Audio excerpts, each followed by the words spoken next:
Hey everybody, and welcome back to another episode of Veach Season. We are your guest hosts, Rocky Magaña and Kramer Sansone. Our fearless leader, Brett Veach, cannot be here tonight because he is obviously in Indianapolis, Indiana, not Indianapolis, Mexico. Oh, geez, hunker down right now. Mexico's getting hit hard. We're also at politics, though, but my goodness. Yeah, he's in Indianapolis, Indiana for the NFL Combine. There were reports last night that there was a man in a half-zip pullover, khaki pants, stumbling back into his hotel, and he urinated his pants in the lobby as he was making his way over to the elevator. He was described as a middle-aged man with dark hair. No confirmation from One Arrowhead Drive yet if this man was Brett Veach or not, and if he got so drunk that he pissed himself the first night in Indianapolis. Listen, white middle-aged guy with dark hair and khakis and a half zip is pretty much describes 3/4 of the NFL front offices, and so it could have been anybody. It's fair enough. But it may have been Brett Veach. Maybe Brett Veach was out there. Maybe Brett Veach was listening to last week's episode and he was so sad that he realized that Kramer doesn't believe in dinosaurs, or maybe you convinced him. Maybe he was like, "What the fuck? There's no fucking dinosaurs in the world." This guy might have a good point. And he was like, "What's next? Is the Earth flat? Right? Is the Earth flat? What does leprechauns?" Maybe he started going back and listening to all the truth bombs we've been dropping over the years. And he was like, "Leprechaun come? Where am I going to get some of this?" Next thing you know, he's in the Indianapolis black market trying to hunt down some leprechaun cum from some flat earthers that he met on the dark web. And next thing you know, he's snorting lines of tiny little leprechaun jizz while listening to Sarah McLachlan and jerking off in a brothel in Indianapolis, Indiana. Just some girls and some Hoosier thongs and just making their ass cheeks clap. And then before you know it, he's so drunk and fucked up. Maybe he wasn't even drunk. Maybe he was just fucked up on snorting all that leprechaun semen that they got over there in Indiana, and he pissed his pants in the hotel room. Honestly, Rocky, looks like you've been hanging out with the blue Smurf or something. The way that tongue's looking. That is what we refer to in the world of people who have ADHD as Adderall. Oh, so that is prescribed to me by my doctor, because without it, so Adderall turns your tongue blue. Well, it's a blue capsule. And so gotcha. I choked on it a little bit when I was swallowing it earlier, and it sat on my tongue for a bit, and then I'm sorry for laughing. That's you're deep throating the. Yeah, I'm deep throating Addie so that I don't my wife doesn't divorce me, because this is what I look like medicated. Like I ran out over the weekend, and my doctor forgot to send my refill script over, and I was raw dogging it for 3 days straight, and I thought my wife was literally going to fucking murder me.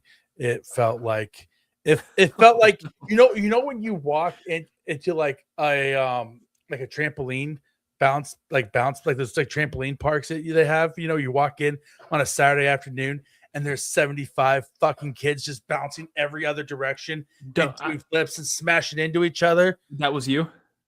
That's what the inside of my head. Oh, gotcha. Now I've never gone to a bouncy house type of place like that ever in my life. I never went to a trampoline park like that. Well, just wait till you have children, buddy, and then you will be there every single weekend. Because someday, a way to get energy out of them. Yeah, someday maybe. Yeah, someday maybe. Someday maybe. And also, like, am I in the red light district right now? Those of you tell you what. You look like you're doing like the infrared stuff right now. You know how have you seen those masks people wear and like it just shoots red laser beams on your face? This lamp on my desk. Jesus Christ. I look like I literally look like I think you should have it on. It looks good on. Just literally just like gave me a facial with a bunch of devil semen and it just stained. It's a leprechaun cum, honestly. It looks like Satan spray tanned my face with his semen right now, and that is the color of my skin on this podcast.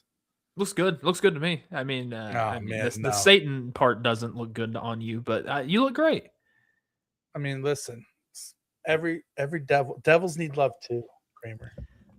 Not Satan though. Satan kick rocks in my opinion. I mean, you don't believe in dinosaurs, but yet you think. I mean, we won't get there. We won't go down that. Beach season, baby. I'm going to say this: the likelihood of the existence of Satan is equal to the likelihood of the existence of dinosaurs. Yeah. If you believe in Satan but you don't believe in dinosaurs, I think there's a problem with your something life. wrong with you. There's something very wrong with you. If you say I don't believe in Satan but I do believe in dinosaurs, at least there's like physical evidence of dinosaur bones. And I also saw something just yesterday, like, oh, they found a new dinosaur. I'm like, okay, yep, I just validated my my opinion on dinosaurs. Did they find a new NEW dinosaur or a nude dinosaur? NEW, a new dinosaur. Like, come on. All dinosaurs are sluts. They all have. None of them wear clothing. They're just out there asking for it 24/7. It's kind of like dragons. There's slut dragons out there. Just strutting it around. I believe dragons more than I believe dinosaurs. I think dragons have been real. Like those sheep. You know those sheep. Those sheep just out there just asking for it in the farmyard. You know, just strutting their stuff past you, just like says in the Taliban over here, but I'm joking, obviously. No, I think that, I mean, you want to say that there was winged dinosaurs. Yeah. You know what a dragon is? It's called a fucking pterodactyl. Like, what's the difference? Pterodactyls did not, from what they've said, did not breathe fire. Now, dragons did. But you also got to think about, like, the hieroglyphs.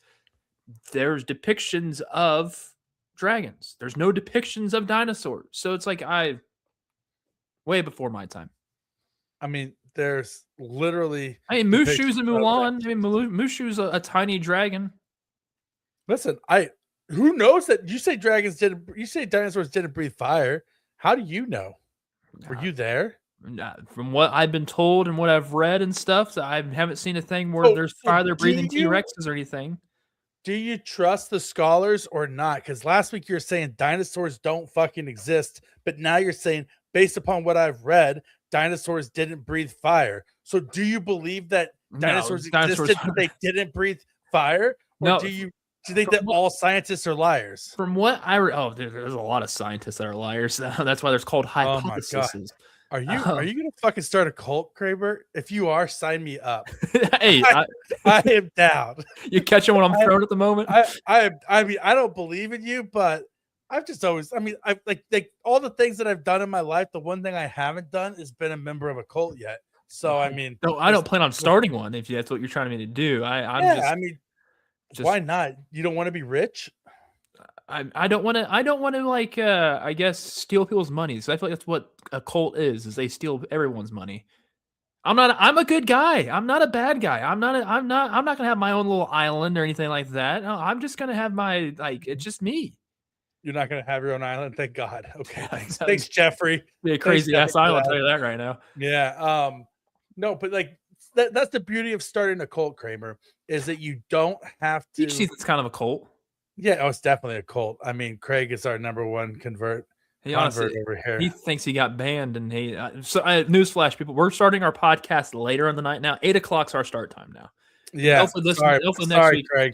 Hopefully next week, Rocky's on time. Yeah, I was late today because I was fighting with something for work. And so I didn't get. I gave you the panic call, like, hey, you good? Yeah, no, I did one of those things where I sat down on my computer and I was like, oh, I got 45 minutes until the podcast starts. And then it was like 9:02 and I was like, I just got to hit save really quick, because my time management is complete horseshit.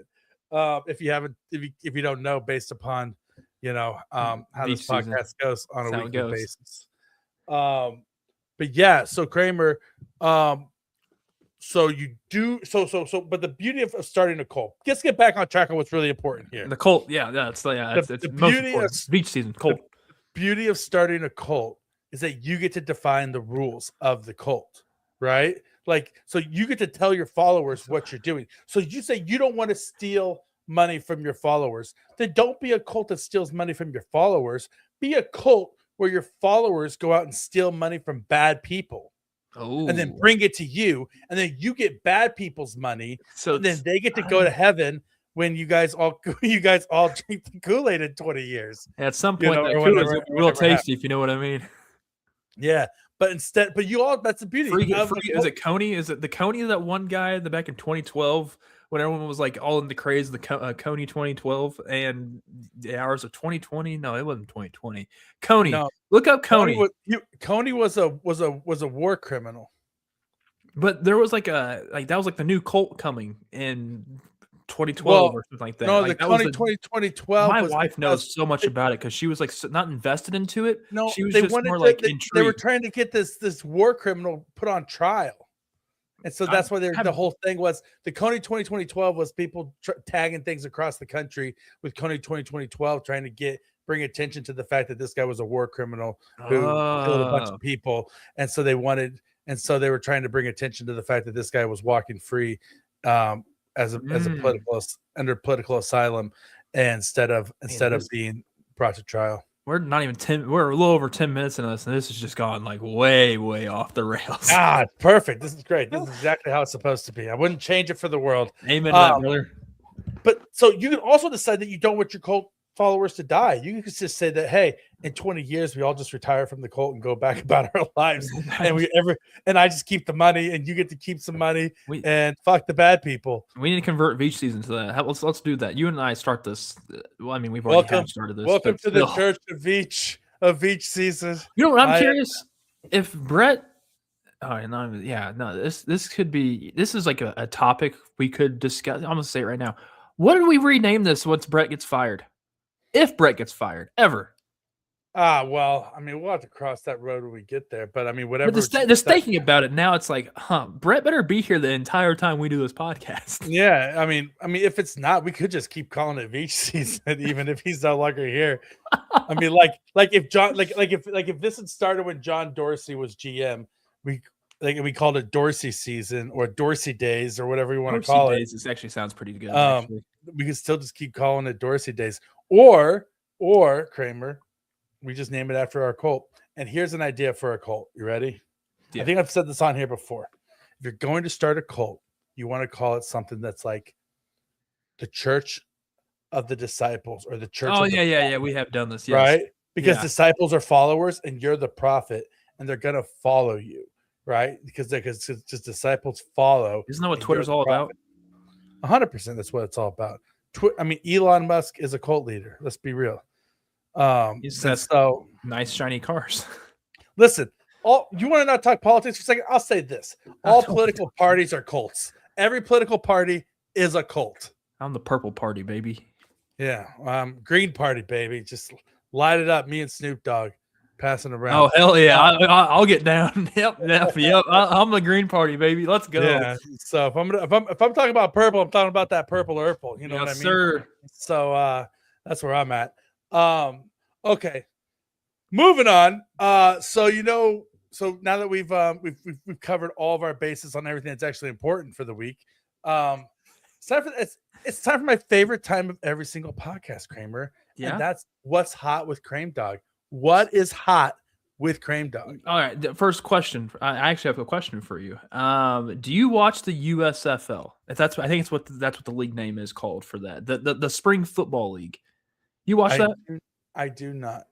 Well, it's also called UFL apparently. So they're adding new rules this upcoming season, and I'm curious to gauge your interest of this could possibly work in the NFL. All right, the first rule: 60-yard field goals are worth 4 points. 60-plus yard field goals, 4 points. Not bad.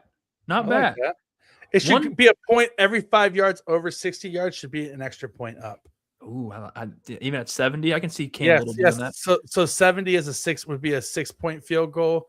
80 would be an 8-point field goal.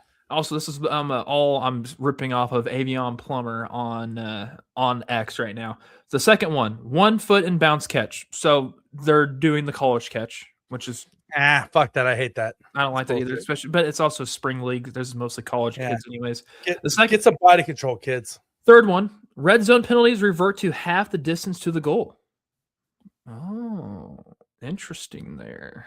Mm-hmm. Not too bad. All right, 4, the tush push is eliminated. Works for me. Number 5, no punting inside the opponent's 50-yard line.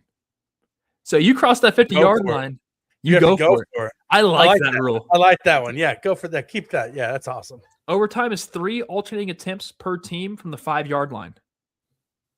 Kind of like a college thing too.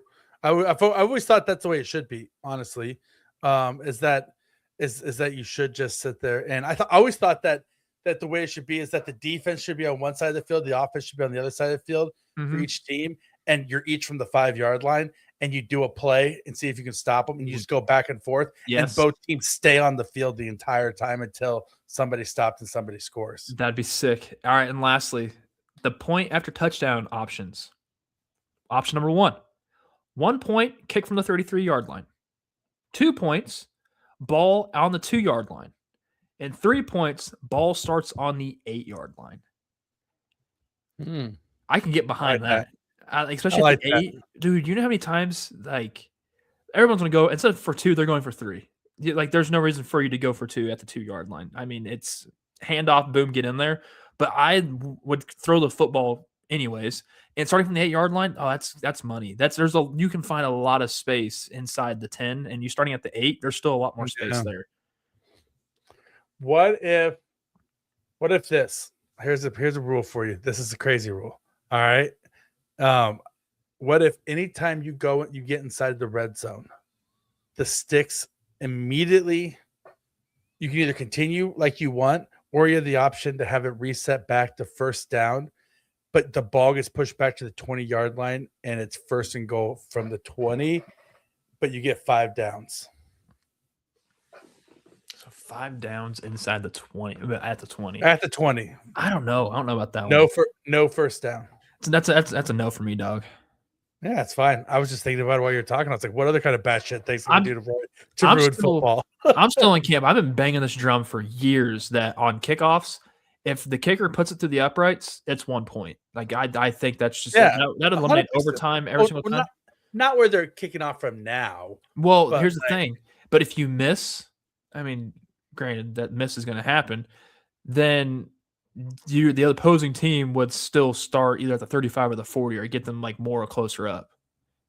And you have to let them know, like, hey, I'm trying to kick it to the uprights. Like, you have to let them know that I'm trying to do this. So, like, you know how you can return a kickoff, like a field goal attempt if it's missed, right? Yeah. I think that like all kicks should be live balls. And yeah, I do. I agree.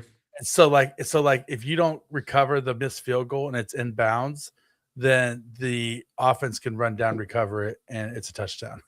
You know what I mean? Yeah. Or a first down. And so I think that you should like be required to like cover the kick and then down it or whatever. But I do like what the UFL is trying to do and like spruce up their league a little bit by adding these rule changes. I really like the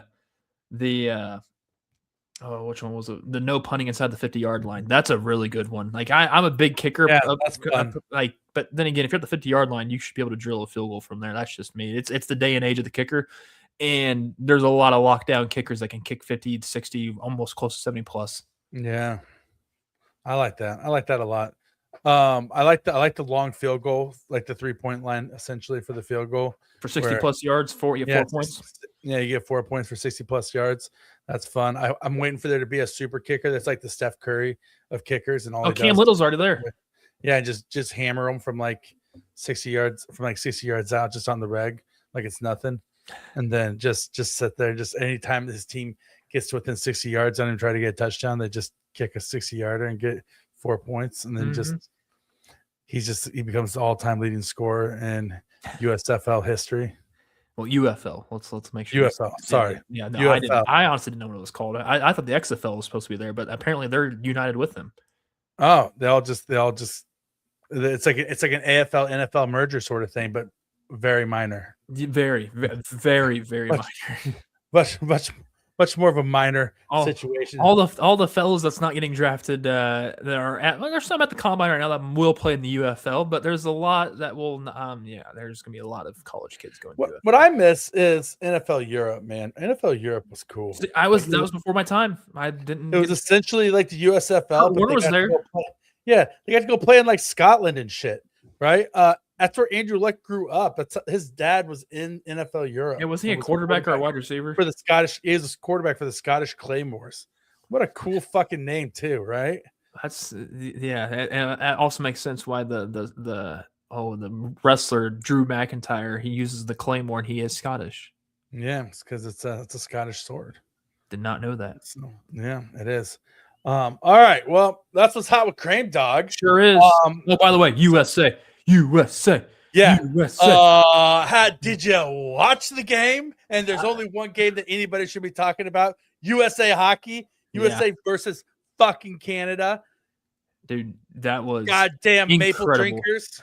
Yeah, get them goosenecks out of here, bud. Yeah. Hey, top of don't you know? Have a good day, huh? Don't you know with your little Mountie bullshit Maple Leaf boot? Get them out of here. Yeah, get out of here. Go back to Newfoundland where you belong, you hosers. Yeah, you damn hosers. You damn hosers. Yeah, no, fuck Canada. I love that place. But fuck Canada. When it comes to hockey, baby, we're number one. Women's it's a beautiful country with beautiful people, but fuck that place when it comes to hockey. Yeah, exactly. Hey, get out of here. Oh man, but I mean, did you see the picture of Jack Hughes, dude, like with his fist up and his broken ass teeth and the American flag hanging over him? That image will live on for history and history and history. And did you see the one, the very close up one with him biting the metal? Yeah, biting the metal with broken ass teeth. I mean, listen, that is the most iconic like sports image that you're ever going to see. The guy's kind of mid in NHL, so I mean, like, I love the fact that how he's this is his moment. This is his moment. Yeah, moment. And did you see the whole part, like on the movie The Miracle, where like one of the last guys cut from the USA team's name was Jack Hughes back in 1980. Yeah, and in the movie they like crossed Jack Hughes' name off the list, and then they it shows them like pulling Jack Hughes' name down off the top of the locker when he gets cut from the team. Heck, I need to watch Miracle again.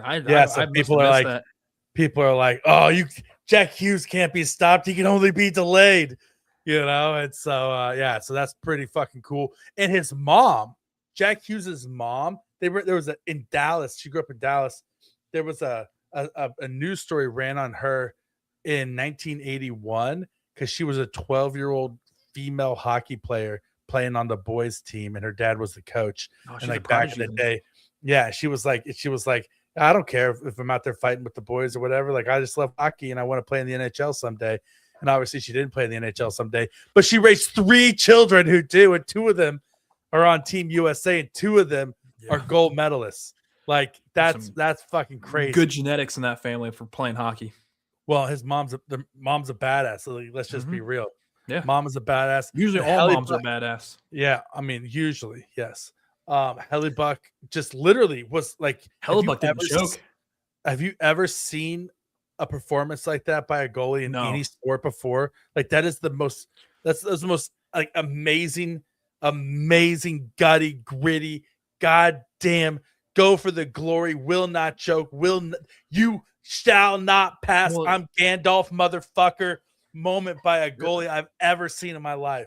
Well, for Hellebuck, it's at least it wasn't June for him. Because if it was June, they would be losing. Now the USA did not play in June, so that's all that matters. So because I've watched so many times Hellebuck let it go through the 4 hole to the left side, up across his shoulder. Now he is very average when it comes to getting into the playoffs. But thankfully, we're in February and he got the gold. But not in the Olympics. He's not. Holy shit! Fucking Holy stud. Shit! Listen, you can never say anything bad about him to me ever again. He's the greatest goalie that ever lived. Jack Hughes is the greatest hockey player that ever lived. This is the greatest fucking team of any sport in the history. Dude, that was an all-star team. Both sides. Holy shit. Holy shit. Oh, man. What a great. And then the women. Congratulations to the women as well. The women, women, exact same thing. Like, right? They won on golden goal as well. Yep. And overtime. Like, God bless them. God bless those women for their gritty ass. It's dogs. They what was they just shut out everybody. They just would not give up any type of control. I still just think of I think I've mentioned this plenty of times now. The game that they played against Italy had 6 shots on goal. Yeah. The entire game. That's bad. That's so bad. It's if your shots on goal are the same as like a little kid goes when you say, "How old are you?" and he goes, "This many." Yeah, this many. If that's how many shots on goal you had, then you suck. Yeah, That's a pretty embarrassing performance. And so no, our women, God, they're fucking studs. Our hockey, USA hockey right now, this is the golden age now of USA hockey. Well, it's our sport.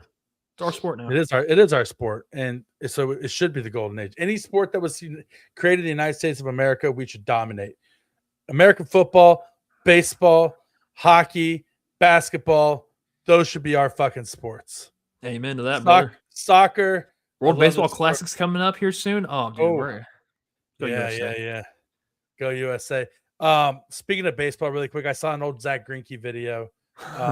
Which one? Of the one where he was going against, was it Vargas, who had like a broken hand and couldn't swing the baseball bat, and so he was calling out the pitches to him and telling him what he was going to throw him, and because he knew he couldn't swing at him. Yeah, because the Dodgers told him not to swing at all because he's still nursing something. Yeah. I mean, oh god, that's hilarious. It's just I love Zach Greinke. Zach Greinke just out there being a dick because he can. Zach Greinke, I wish he could get signed so he can get to his 300th win. I think that's what he's chasing, or it's that or strikeouts. But he's so close to one of them, either 3,000 strikeouts or 300 wins. And we consider the fact that he took off like a season and a half to address his own mental health early in his career. The fact that he's even within range of that is pretty. I'm fact checking this real quick. He's at Macy. Fact check our heart. He is only. It's the strikeouts. He is 21. Yeah, 21 strikeouts away from 3,000. Oh, wow. That's amazing. Yeah, no. I hope he gets it. Come on, well, he's not. No one's signing him. He's damaged goods. It doesn't matter. Who cares? Just let him get Did you see how he was pitching in his last season with the Royals? Did you see? He wasn't striking anybody out, bud. He was not. I could have. You and I could have gone on there. 21. No, he should go and play. He should go and play in the National League, and they should bring him in as a reliever only to pitch against other pitchers. Well, you must have been. You're tapped out of watching baseball, man. That's universal DH now. There's no pitchers batting. Oh, is it? Yeah. When's the last time you watched baseball, pal? Oh well, I mean, I consider everything that I put into football, not as much as I used to. Yeah, 2020, COVID killed the DH, or COVID killed the pitcher. 2020. Wow, yeah. It's been 6 years, pal. Yeah, that tells you that's about the time that I started covering the Chiefs, and I started devoting all my time to the Kansas City Chiefs, and I wasn't able to follow the Royals as much as I wanted to anymore. Also the same time that I got a family.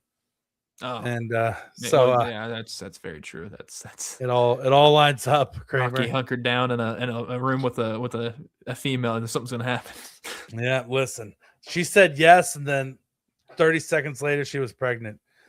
So listen. In the great words of Bernie Mac, fucking ain't nothing but 50 pumps, whether they're fast pumps or slow pumps, whatever it is. Okay, you got 50 pumps, and it's whatever you do with them, but you're not you're not gonna go beyond that.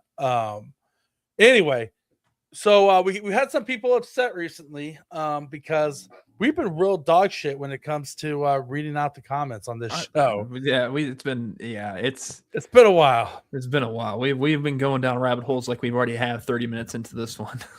God, we got a lot to cover in this episode. We got to get our shit together. We got to speed this thing up. All right. So let's get to the comments really quick. Bronx Brawler says, "Yeah, hold on. I missed this live. How do you not believe in dinosaurs, Kramer? Are you a flat earther as well?" Not a flat earther. You can see the curvature whenever you're in a plane. But no, I'm not a flat earther. There's no ice wall. There's nothing like that. The world is round. Is the world hollow? No, the world wouldn't be hollow. There's a hollow earth theory out there too. Oh God. And according to the hollow earth theory, that's where Hitler escaped to, and the hollow earth is full of Nazis. Well, I never want to go there. If that's the case, that the sign me out of not going fuck there. Nazis. What should we do then? We should drop it. We should pour some nuke them. We nuke down them? that hole. Yeah, just nuke the Earth's core at that point. Yeah, might as well. All right. Bronx also says my Wednesday feels right again. You guys have no idea the joy you bring me. Thank you. Dude, appreciate you, Craig. Craig, seriously, you bring joy to us, bro. We love you. Brian says Rocky did talk about the bones, but the bones you usually see are replicas of them. But that was my point last week, Kramer, is here in Tampa, there's a Triceratops that's over 50% real bone. His skull is real bone. 50% real bone. 50. You said 50%. That's not 100%. His skull is real bone. What the fuck else is that skull going to belong to if it's not a goddamn dinosaur? Giant? That with a Triceratops head on him? I don't know. The scariest fucking thing I've ever heard of in my life. That's worse than a dinosaur. What are those things in the Egyptians that they have? The cat faces thing? The Sphinx? Yeah. Apparently those are real. Apparently. A Triceratops Sphinx? That'd be terrifying, actually, if you think about it. Jesus. So you're talking about aliens now, or like lizard people? What's it like? Aliens. Aliens. No, reptilians. I can get behind reptilians more than dinosaurs. You're part of like the elitist reptilian shapeshifters, and like I could get behind that. I could get actually. Yeah, that's Epstein. Yeah, Epstein was a reptile man. Brian also says, I'm not trying to defend Kramer though. I've wondered if dinosaurs had hair. Of course they had feathers, right? Like that's what they say now, that dinosaurs had feathers. Okay, all right. You don't think that? From how the climate so from what we've seen in either movies, TV shows, historical documentaries, if you even want to classify it as being historical documentaries, something you would see like on the History Channel or on Discovery. I've never seen a single dinosaur with feathers on it. Let's be honest. You haven't? It'd be too hot. It'd be way too hot for them. They're redoing the new Jurassic Parks. They have feathers. It would be way too hot from that day and age of the Earth. It would be way too hot for them to have any type of fur. Well, there's been multiple ice ages since dinosaurs existed, and during the time of the dinosaurs, there were also ice ages that happened. So they could have evolved to have feathers. What the fuck do you think an emu is, Kramer? An emu is a raptor ostrich. that evolved. No, it's an ostrich. That's what an emu is. Well, no, those are actually two separate animals. An emu is not an ostrich? No, they're separate animals. There's an emu and there's an ostrich. They're both big ass fucking angry. They're the same exact thing. Hold on, don't fly. Don't fly. I need Stacy. She needs to fact check this for me.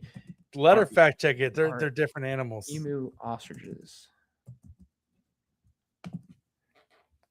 They're different animals. Distinct species of large flightless birds with the same. They're in the same family. Yeah, they're related to each other, but they're not the same. That's like saying a falcon and a hawk are the same, right? They're different animals, but they're similar. Okay. And so, all right. And then the Bronx Brawler says underneath there, if she is still kicking, she's good for the dickin'. Okay.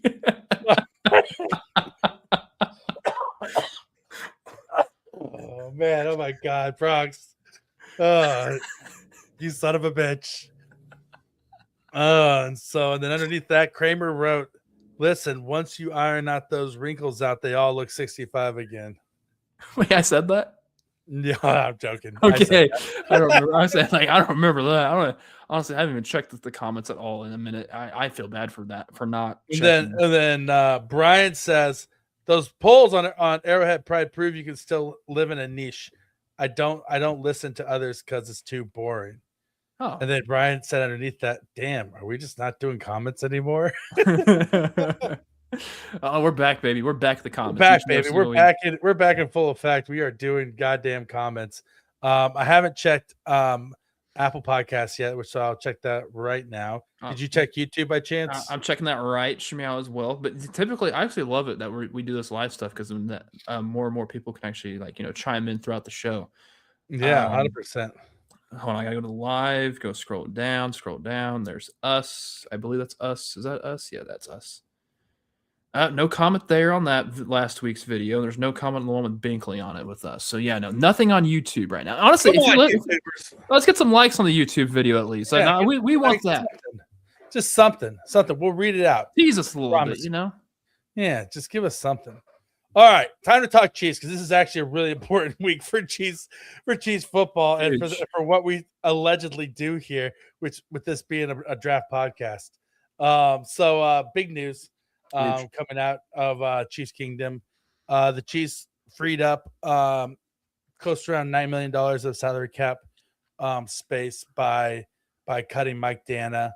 RIP. Thank you for your service, Mike. You were a champion, and we are forever in your debt for your service and Super Bowl champion right there. What you gave us, right? Multiple Super Bowl champions. Yeah. Multiple Super Bowl champions. Yeah. Nothing to scoff at right there. He is a goddamn stud. Yeah. And we will always be in his debt. He had a cup of coffee in Michigan, so I'm always gonna love him. Yeah. Yeah, there you go. See, he had a cup of coffee in Michigan. Brett Veach spoke to the media today, which is kind of the big meat and potatoes.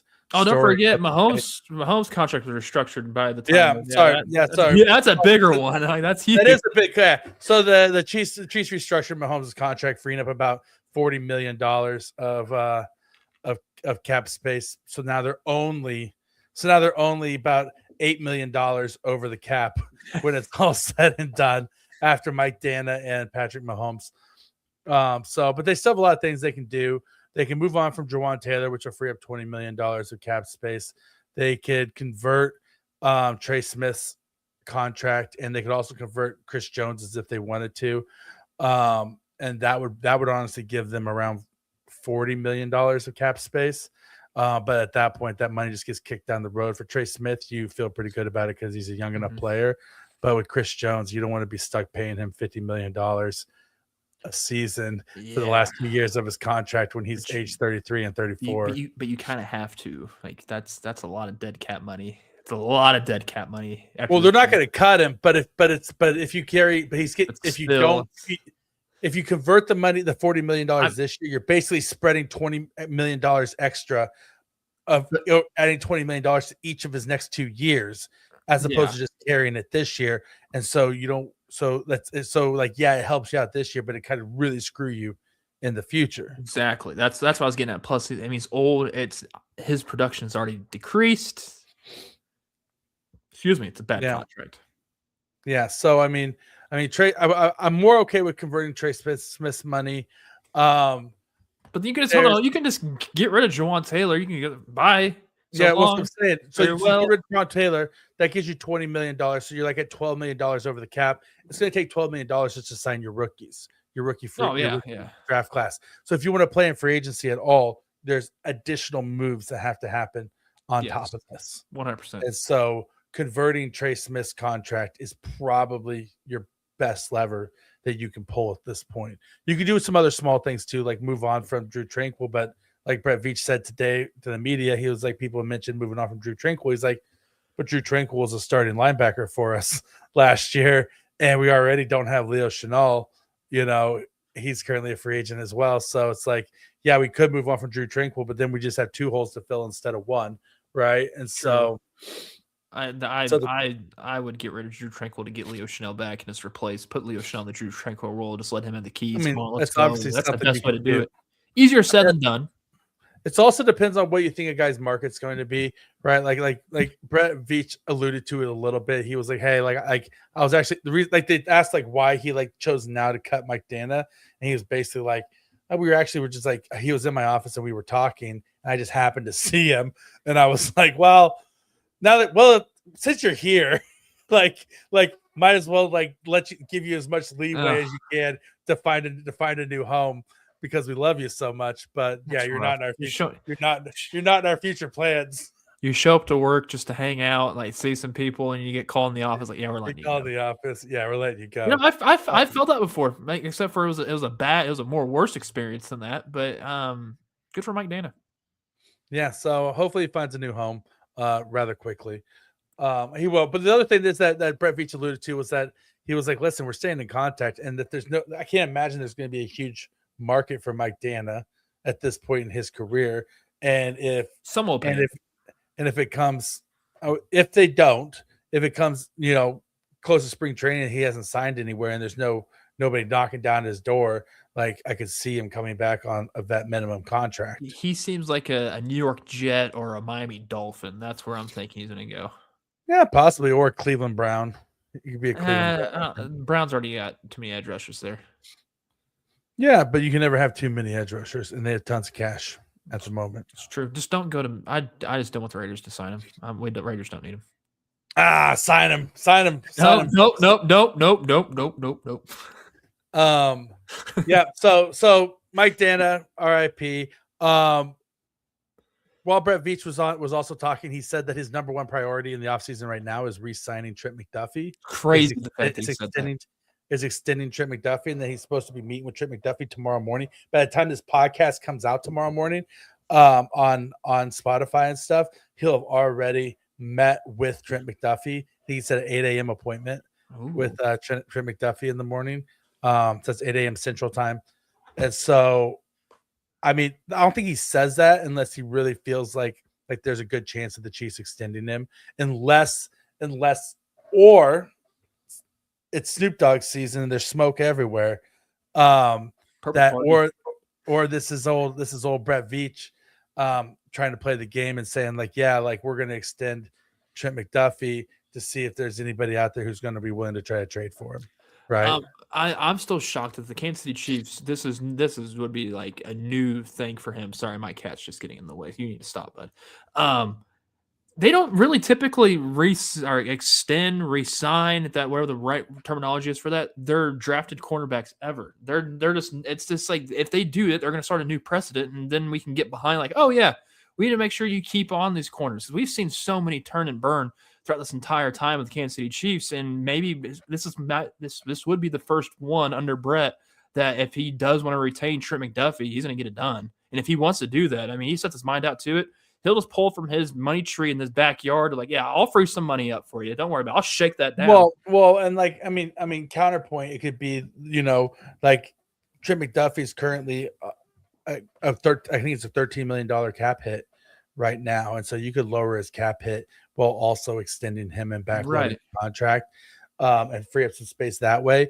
But also, it's true the Chiefs haven't. But you don't want to keep backloading contracts, because when you keep taking that thing down and down the road, but then again, I'm also talking to myself, the NFL cap goes up a stupid amount of money each and every single freaking year, so it doesn't really matter. And if you're extending Trent McDuffie on a 5-year deal or a 4-year deal, and you're backloading the last 2 years, then Chris Jones's money is off the books by that point. He'll be 29, 30 by the time that contract's up then? Yeah. But I mean, I guarantee you he's looking for a 4 or 5 year deal. I guarantee. Oh yeah, you want to. No, you want that longevity if you're in the NFL. Yeah, it stands for not for long for a reason. Yeah, so he's definitely looking for that. And I think that the difference between the Chiefs possibly extending him versus another guy, the guys in the past they haven't, is that this is Brett Veach's first time he's had a first round draft pick at cornerback, right? Like everybody else has been a mid rounder. So you move on from a 3rd or 4th rounder is different than re-signing a first round draft pick who you traded up to take. You know what I mean? I'm just going to be curious to see how he works his contract out, because you already know it's like we mentioned, it's gonna be backloaded. They're going to make sure they're going to free up some money this year anyway, so they can get more guys on this team, because they have a lot of holes they need to fill. And I'm just curious if it does get done or get done at all. Like, I thought for a fact L'Jarius Sneed was going to be a Chief. Thankfully, it worked out in the long run for the Kansas City Chiefs. He's been in Tennessee. He's been fine. They got a draft pick out of him. I can't remember who they turned that draft pick into, but the rest is history. They've won a Super Bowl without L'Jarius Sneed. They've won a Super Bowl without L'Jarius Sneed, right? Mm-hmm. So, yeah, everything's fine. No, wait, no, they didn't win a Super Bowl. No, they didn't. They lost. No. They lost. Maybe they need L'Jarius Sneed. That's the problem right now. They need Sneed back. They need Sneed back, or they need to sign. They need to re-sign Jalen Watson. You can't. If you're in order to get and keep a hold of McDuffie, you can't touch Watson. You just can't. You don't have the money for it. Well, I know you'd have to choose Watson over McDuffie. But right now, it doesn't sound like they are. No, it doesn't sound like they are at all.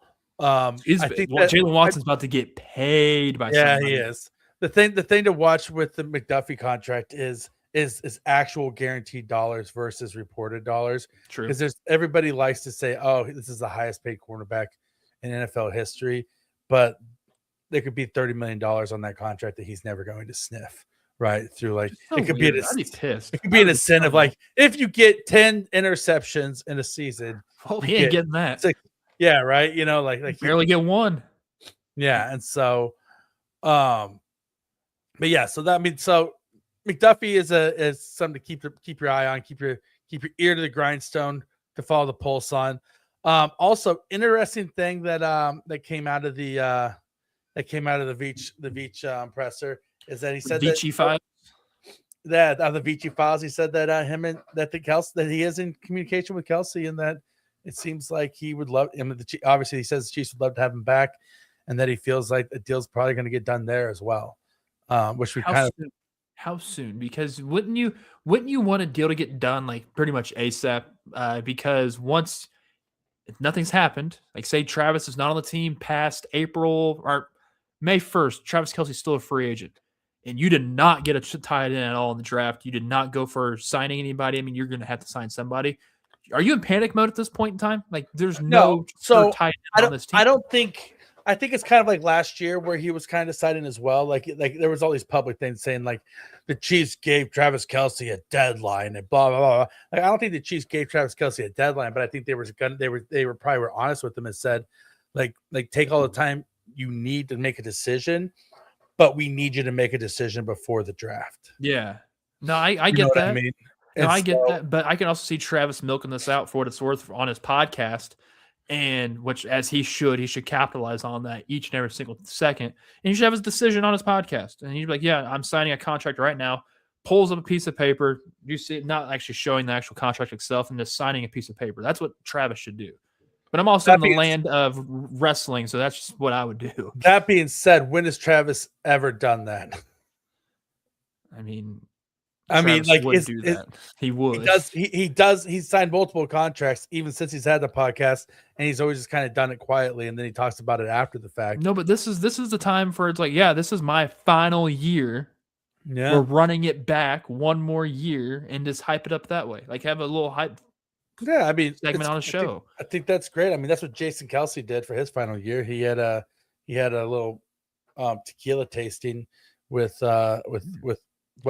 Howie. I need something. And I need something strong. Yeah, he actually signed. Jason Kelce signed the contract at the combine. No, well, and so maybe Travis is going to get on a private jet, his private jet or Taylor's, and meet him in Indy, not Mexico, but Indianapolis, Mexico. Yeah, Indianapolis, Indiana. Yes. Where you can store enough monkey cum that you not monkey cum, leprechaun cum. Monkey cum is from the movie Kids in the Hall Brain Candy. Did you ever see that? Never seen that. So it's a movie called Kids in the Hall. When that come out? Oh, 90s. It was before your time. But Kids in the Hall was like a like imagine like the AFL, NFL. It was like Kids in the Hall was like the AFL against Saturday Night Live, right? And so then they had a movie that came out. And it was called Kids in the Hall Brain Candy. So the movie's called Brain Candy. And there's like this like medicine that's like taking the world by storm. It's like drug called Brain Candy that like is like has all these like different effects. And there's this taxi driver who's like talking in the back seat, and he's like, you know what that's made out of, right? And they're like, what? He's like, you know what it's made out of, right? It's monkey cum. That's crazy. He's like, because they put these monkeys in their room and they make them watch freaky animal porn, like a dog and a cat or two pigs and a bat. Oh my gosh. That's how COVID started. Yeah, that's how COVID started. Yeah. Monkey cum. So I meant to say leprechaun cum, but the Kids in the Hall reference in the back of my head was saying monkey cum. So hey, maybe Brett got a little jerked off a little leprechaun, jerked off a little monkey, stirred it together. Like took their two little dicks. Hey, I clipped that. Took their two little dicks and whipped the semen together, made a little semen whip, froth topping for his macchiato, and then they hit that shit. And then before he went out on the town, and the next thing you know, he's so fucked up, he's pissing his pants. I'm about to get sick thinking about that. My God. Oh man. That's how you make an India espresso martini. You never heard that? Oh, that's what that's called. That's what I see on Starbucks. Gotcha, heard. That's called giving them the old Indianapolis espresso martini. Oh man, that's crazy. That's crazy. That's so wild. All right, get back on Beach season, baby. Time to talk about the combine some more. But yeah, so Kelsey, I think gets done. Ben Johnson was interviewed and asked about EB's impact on the Bears this past year and his huge impact. His press conference. Yeah, he said like literally he didn't realize what an positive impact EB was going to be to the offense, and especially as far as like an attitude and a preparation and just making sure that everybody knew their job and stuff like that, and that he was extremely impressed with Eric Bieniemy this past year as a running backs coach. And I mean, it's like, tell us something that we didn't already know. Exactly. Right? Like this is the whole reason why we wanted to bring EB back, but it's good to hear somebody else say the things that you were thinking. I just hope Andy lets him do more and more and more than what he already did previously from his time here in Kansas City. Because if it doesn't and this backfires, it's not going to look good on Eric Bieniemy, and it's also not going to look good on Andy Reid as well. So they have to basically succeed from the get-go. And if it doesn't and it goes south super quick, this is going to be a bad time, I feel like, with EB as OC. Which I don't think is going to happen that way. I think the Chiefs are still going to be very competitive. They're going to be very competitive. They may not have a losing season. They may not. Never know. We didn't expect them to have a losing season this year, but you know what? They did. So you think the Chiefs got back-to-back losing seasons? It's a possibility. Bullshit. There's not a chance in hell. Yeah, because we're getting the easier schedule this year. There's just finally the first year the Chiefs finally get a winnable schedule to where it's like from standards. They're also like, picking in the top 10, and there's a lot of things that are going on. That they've got a very favorable schedule this year. And let's not act like they're not going to have it. They will, and they're going to probably thrive on it. They're going to thrive on it. Of course, they should. They need to. And they, like Brett Veach said today in his comments, that the Chiefs have been in maintenance mode for the last 4 or 5 years. That's and not now good. they're because you're trying to stay at the top, right? And that's what it is. He's like, now we're in full rebuild mode. Like now we get a chance to rebuild this thing, and we're attacking it. But I don't like the word maintenance on that though. Like you gotta think you are just trying to win each and every single time. So every single time, that shouldn't be maintenance. No, you need to continue to rebuild and do that the entire time. Now it's a full-blown rebuild. So it's like, what are we doing here? I don't disagree, but at the same time, you're trying to keep your core together because you have a championship core. And so I think what he means is maintenance is like trying to Father Time ticks and ticks and ticks. Of course it does. Of course you do, but the maintenance mode worked. You won 3 Super Bowls and you went to 3 in a row, right? That's fair, but I think every single year you need to trot out. I don't care what you did for me lately; it's what you can do for me now. I agree. Pay people for what they're going to do, not for what they've done in the past. Mm-hmm. Without a doubt. I'm saying though that Brett Veach and his team seem pretty laser focused in, which is good. And he mentioned today that he was asked, "What do you need to do to make Patrick Mahomes a more like explosive, to help out Patrick Mahomes and make the passing game more explosive?" And he said, "We need an explosive and dynamic running game," is what he said. And so the Chiefs, I think, are going to overcorrect at running back this year. They need to. They've been. Which how long? Great. Yeah. How long have we been saying they've been needing a running back, a running scheme? I know. Last 3 seasons. 100%. I mean, they went out, got EB, and then now they're probably going to draft. They're going to sign Travis Etienne in free agency because rumor came out that he wants to sign in Kansas City. I saw that. And then they're going to draft a running back as well. I think that the Chiefs are going to have a pretty dynamic and explosive running game this year. There's also rumors out that the Chiefs are interested in Carnell Tate at number 9. When Brett Veach was asked about kind of the draft plan, he said, well, every year you say, when we were picking at 30, we were saying, if we could just pick at 25, we could totally get the guy we wanted. He's like, this year we're like, if we just pick at 5, we could definitely get the guy we wanted. He's like, you always just, as a GM, you always just want to be a few spaces higher than you actually are. He's like, but the difference between this season and other seasons, this draft and other drafts, is that the best players in this draft aren't at premier positions, right? Like your best players are running backs and linebackers and that sort of thing. Whereas in the past, it's been offensive tackles and defensive tackles and yada yada yada. Yeah. And so I think that a lot of that is bullshit and smoke. I think it's, like I said, it's all a bunch of, there's more smoke coming out of Brett Veach when he talks than there was coming out of Snoop Dogg's hotel room in Milan. Very true. Poor Snoop.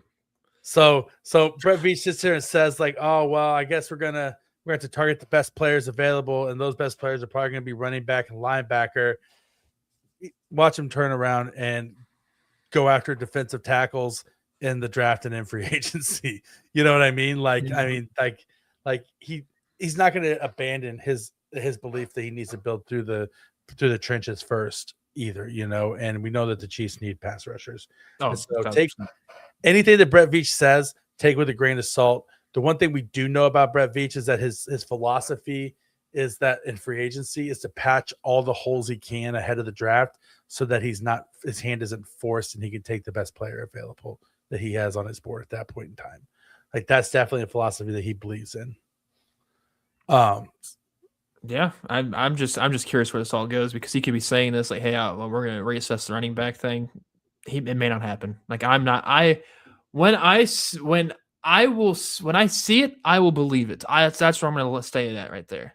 Well, this time of year, if you hear a GM for a team say something, especially Brett Veach, the first thing that should go through your mind is he is lying to you. Yeah. He is lying to you. I've heard this so many times. He doesn't want you to know what the team's actually planning on doing. So with Carnell Tate, there's no way in hell they're getting Carnell Tate at 9. Carnell, they're like, oh, a lot of teams are thinking to myself, oh, the Chiefs are going to take Carnell Tate. Well, and that's the whole thing is Mahomes? Like that, we don't want that. He said, oh, the Chiefs are really interested in taking Carnell Tate at 9 so that another team takes him at 7 so that Ruben Bain Jr. maybe slides to 9. Ruben Bain Jr. is not sliding 9. I know I'm out on Ruben Bain Jr. still. I don't think he's making it past 5, but that's just me. I don't disagree, but the thing is, at some point the numbers just start adding up. At some point, there's going to be a quarterback taken. There's going to be at least one offensive tackle taken, maybe 2. This is going to be the year there's going to be one quarterback taking in the first round. That's Fernando Mendoza at 1. Like that's. I wholeheartedly disagree. I think Ty Simpson is going to go in the top 20.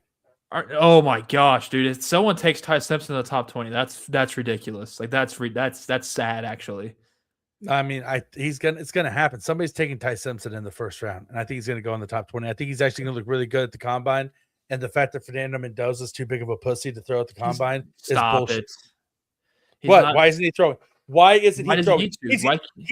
He has hit 2 of his wide receivers there, and he has his running back there. But that why does he have to? Because why are you scared to throw next to your direct competition? No, why are you scared to throw next to your direct competition? Just because 2 of his wide receivers are there does not mean that's who's going to be paired up with him when he's throwing the football. Why wouldn't you want to go on your pro day at your school and throw to the guys that you're more comfortable with? Why do you want to? Why would Ty Simpson throw then? Why would anybody throw? Because they're not scared. Because they're not afraid of competition.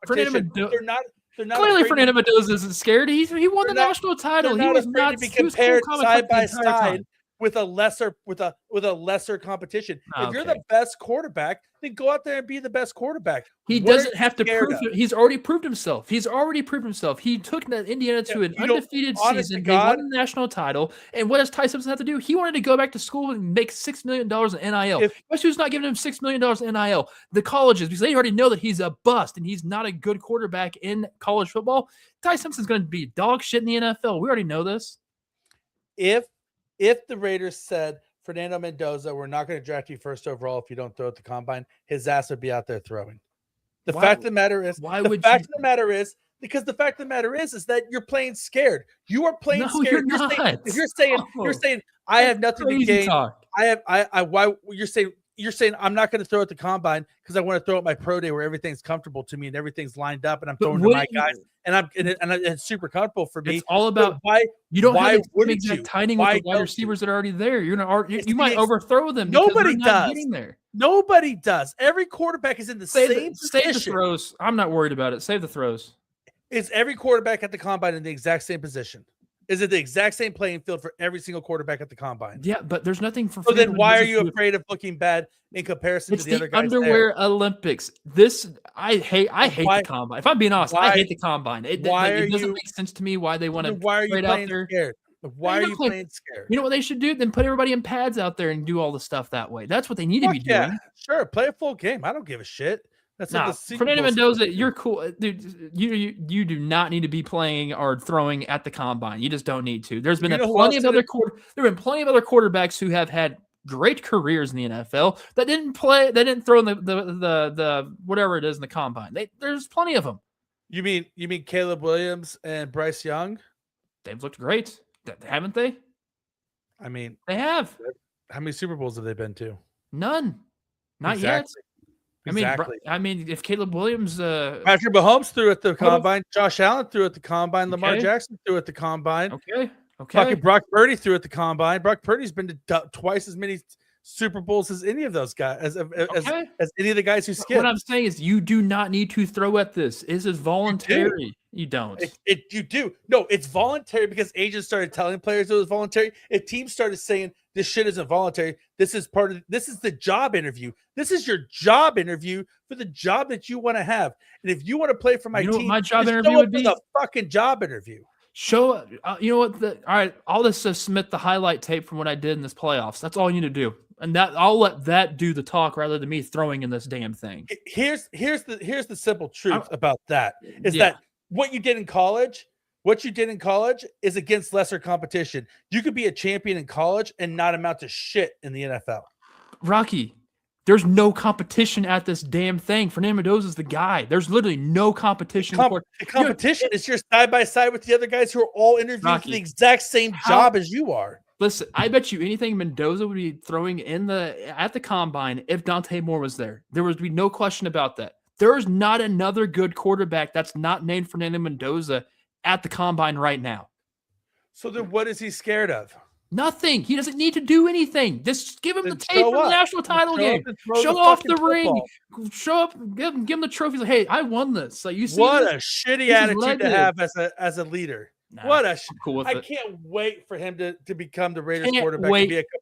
Cannot wait to have him lead the Raiders. Better than everybody else. Cannot wait. He's scared of competition. And he turns out to be a fucking phony the entire time. Can't wait, baby. Can't wait. Oh my God. I can't fucking wait for Fernando Mendoza to flop in the silver. I cannot wait for him to hang all 7 inches of his brain all over the Chiefs.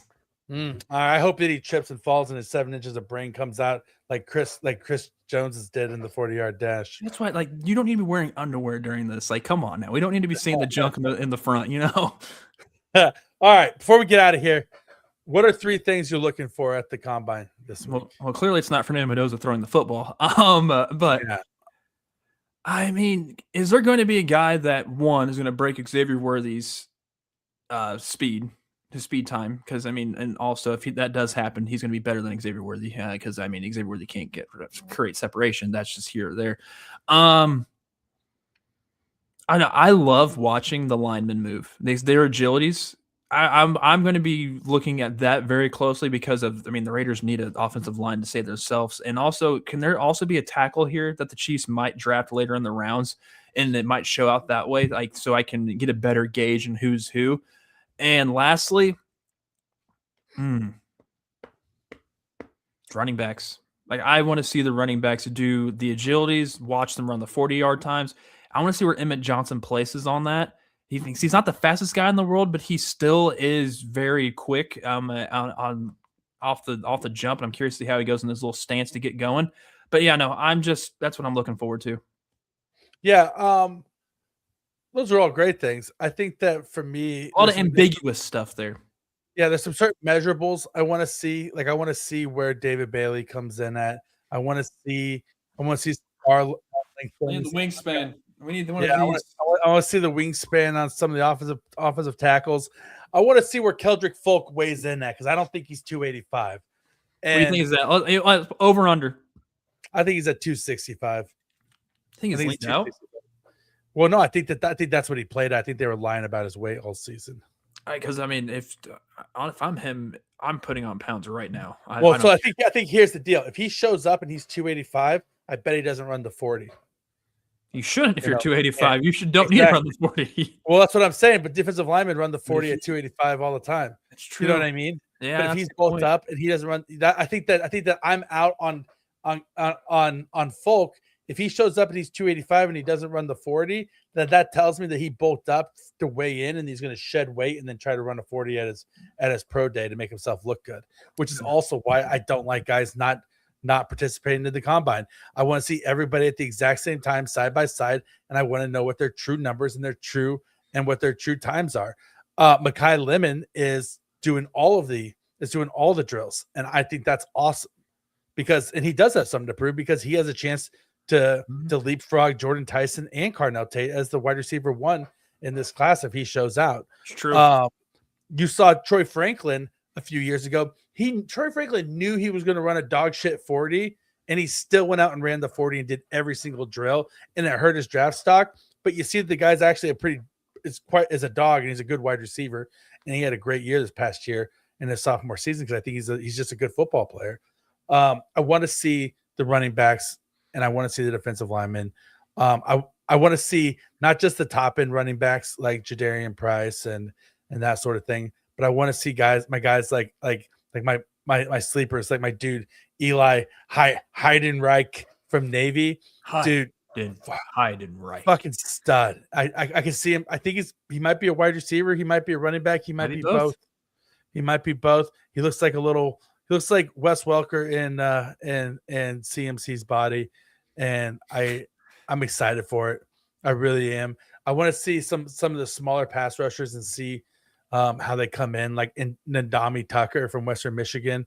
He's listed at like 6'2", 240. If he comes in at like 6'1", 225, then it's like, okay, bro, you got to be off my draft board, even if I really like you, kind of thing. So there's a lot of measurable stuff there. I want to see what Caden Proctor actually weighs in at. If he's really 6'7", 366. JC Proctor, you mean? I'm joking. That's what I meant. Yeah. JC Proctor. Yeah.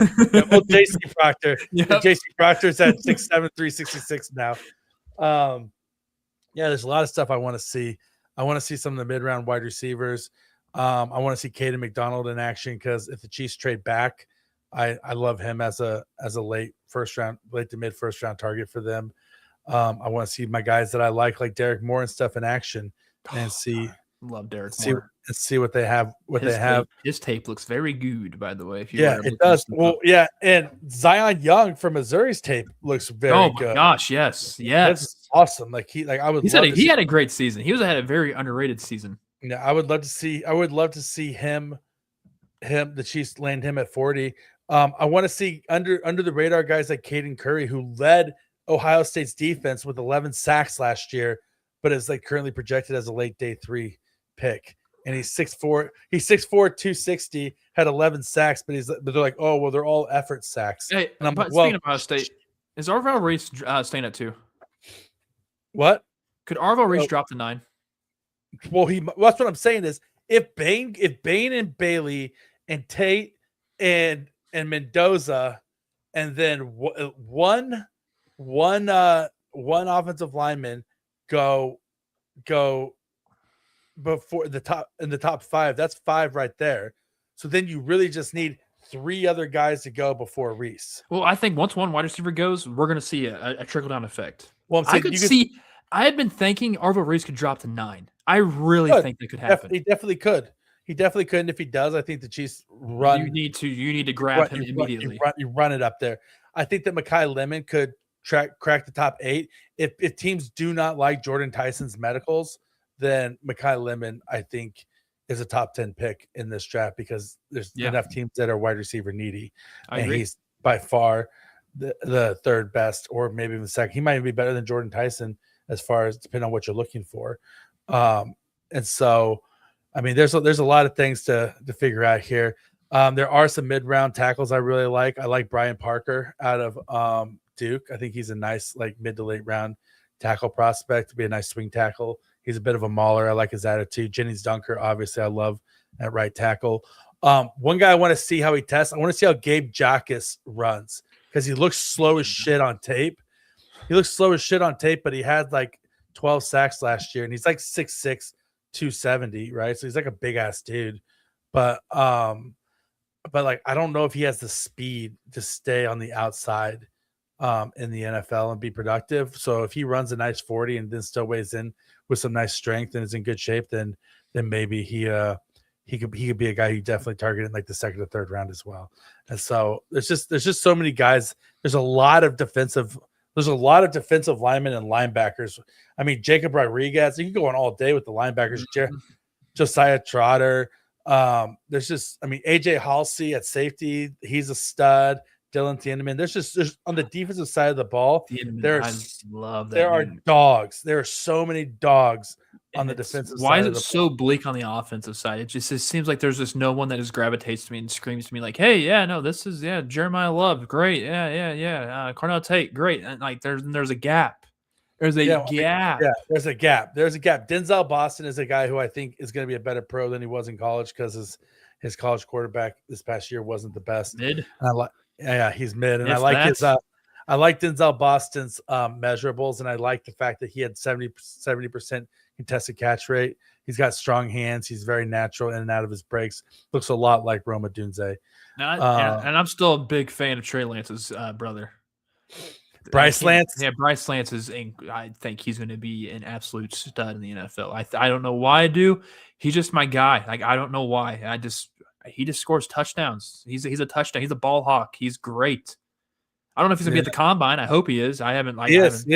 Good. He was on the invite list. He was on the invite list. I want to see what happens with. I don't think he's on the invite list, but Tyron Montgomery, the Senior Bowl stud. I want to see where he goes. What ends up happening with him? There's so many small wide receivers in this class though too that I'm just so tired of the Chiefs taking undersized wide receivers. Like you watch a guy like Casey Concepcion, you're like, yeah, he's really talented, but he's 5'9", 165 pounds. Like they got a type. They want to find Tyreek Hill again, and they can find Tyreek Hill. He's on the streets right now. Yeah, well, Tyreek Hill still has to get an ACL put back in his knee before he can start rehabbing. Very true. And he's going to be in his mid-30s. So the Tyreek Hill reunion, you can see it's a fun story, but I don't see it happening. Stay away. Yeah. All right. Well, this has been a fun show. Yeah, we've been all over the place. We got heated a little bit at one point. Yeah, I got heated, but still. Yeah, well, I mean, I love you and fuck Fernando Mendoza. I hope he can. You know what? I can't wait to him just praising God after every single game after a Chiefs loss to the Raiders. It's gonna be great. But you know what? That's crazy. I didn't.